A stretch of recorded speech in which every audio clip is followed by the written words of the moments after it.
Fala galera, beleza? Então nesse vídeo aqui eu vou passar algumas dicas a respeito de questão de fazer caixas personalizadas, alguns cuidados que você tem que ter na hora de fazer essas caixas com medida ou sobre medida, caixa personalizada, tá? Tem que estar bastante atento nessa hora de fazer o recorte das peças para dar todos os descontos necessários, tá? Então é sempre bom pôr no papel para você já fazer ali o cálculo certinho da quantidade de peças que você vai utilizar e ter aqui a referência de quanto material vai precisar. Nesse caso aqui, ó, eu calculei individualmente cada uma, mas aqui começa com 2 vezes. Depois eu multiplico aqui. Então, para fazer a caixa que eu estou fazendo aqui, eu vou utilizar, aqui faz vezes 2, dá quase 1,7 metros, tá? 1,7 metros quadrados de MDF de 3 milímetros, tá? Então aqui já é uma referência para você passar um valor ali de orçamento, tá? Também é bom colocar no papel o estilo da montagem que você vai fazer, tá?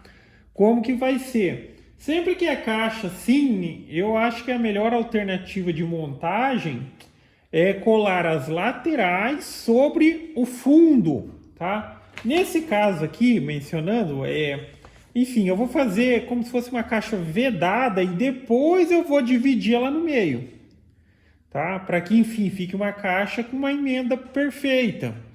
Porque eu poderia fazer 2 caixas que tivessem a metade da altura aqui, mas como é um material muito fino, depois a montagem ele pode variar um pouquinho, não vai ficar legal o encaixe.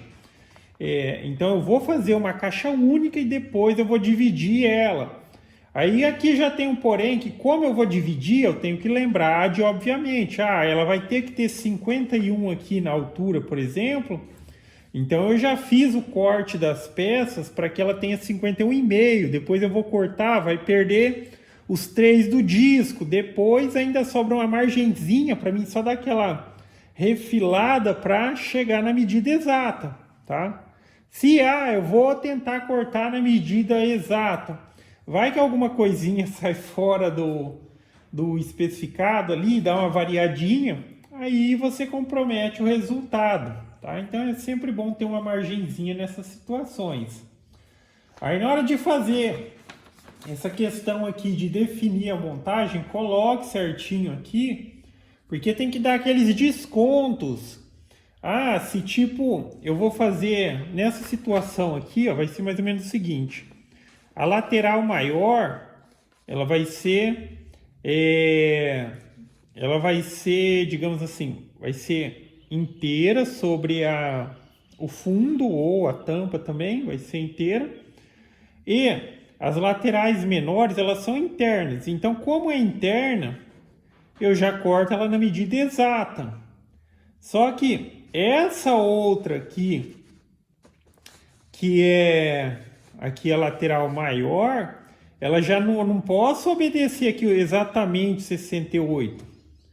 Porque senão, o que vai acontecer? Eu vou colocar essas internas dentro e vai perder, tá? Então não vai ter mais 68 internos. Se eu corto essa com 68 e colo essas laterais menores aqui, então no caso de ser no MDF, por exemplo, de 3 milímetros, eu estou perdendo 6 milímetros da parte interna. Óbvio, também mencionando, já que eu não mencionei, sempre pergunte, porque, por exemplo, essa pessoa aqui, eu preciso de uma caixa 51 por 42 por 68. Tá, eu disse, eu passei o orçamento, ela tudo bem. Só que em momento algum ela menciona, por exemplo, se ela queria medida interna ou medida externa. Ela só me disse porque eu questionei. Então é o caso que às vezes a pessoa passa a medida, você faz a caixa também sem questionar. Aí depois a pessoa, não, mas por dentro da caixa não tem essa medida, tá menor.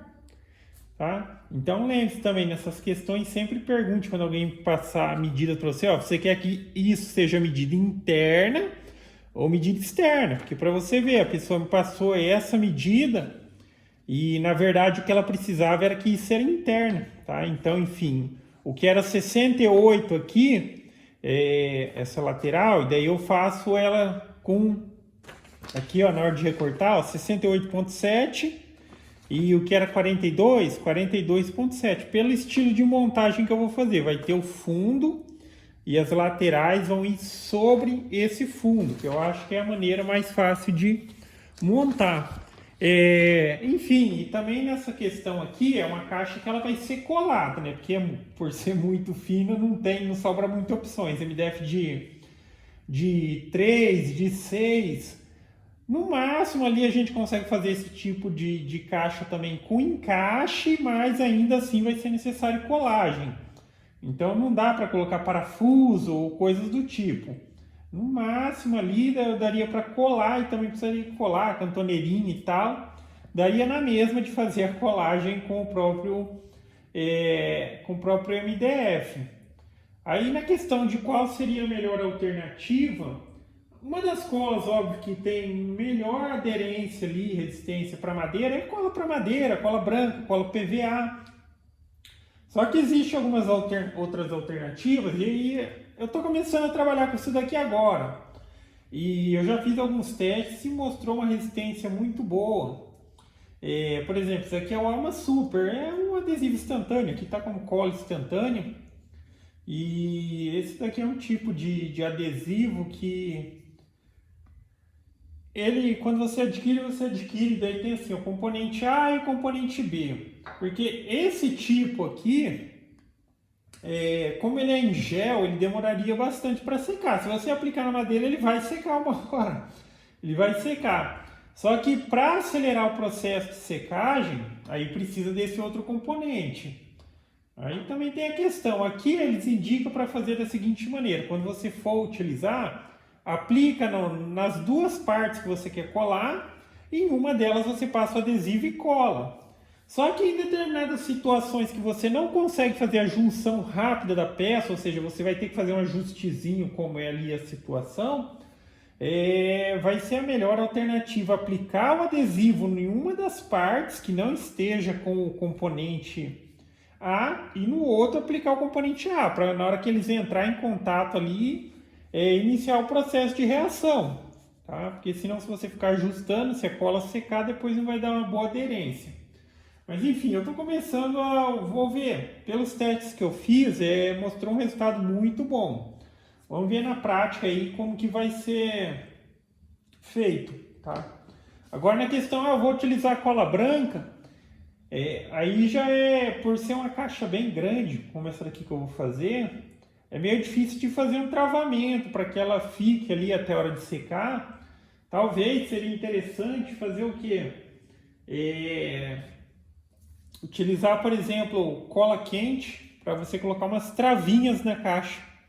Colocar umas travinhas na caixa e depois que você passou a cola, colocou as travinhas, deixa lá o tempo de secagem. Depois que secar, você aquece a cola quente e retira, tá? É uma alternativa para as montagens mais difíceis. Mas enfim, aqui eu vou utilizar isso daqui. Depois eu posto outros vídeos falando a respeito. Mas vamos ver, tá? Isso aqui eu estou começando a utilizar agora. Vamos ver se ele apresenta um bom resultado. Mas basicamente é isso, galera. Então na questão das caixas, de caixas personalizadas, essas coisas sob medida, coloca no papel tudo certinho, calcula ali as medidas, lembre-se daqueles descontos de acordo com o que você for fazer na montagem. E lembre-se sempre de questionar a respeito, você quer essa caixa nesse tamanho, mas é medida interna ou é medida externa, tá? Quando é medida interna, aí você precisa aumentar ali as dimensões para que seja possível fazer a montagem de acordo com a montagem que você for fazer, tá? E novamente, mencionando, eu acho que sempre a montagem para caixas desse tipo é melhor que o fundo e tampa seja inteiriço e as laterais estejam coladas nele, tá? Aí a questão de tipo, a lateral maior na menor ou a menor na maior, aí é só questão de detalhe, ok? Mas basicamente é isso, galera. Então, gostou do vídeo? Dá um joinha, inscreve no canal que em breve estarei postando mais vídeos. Falou!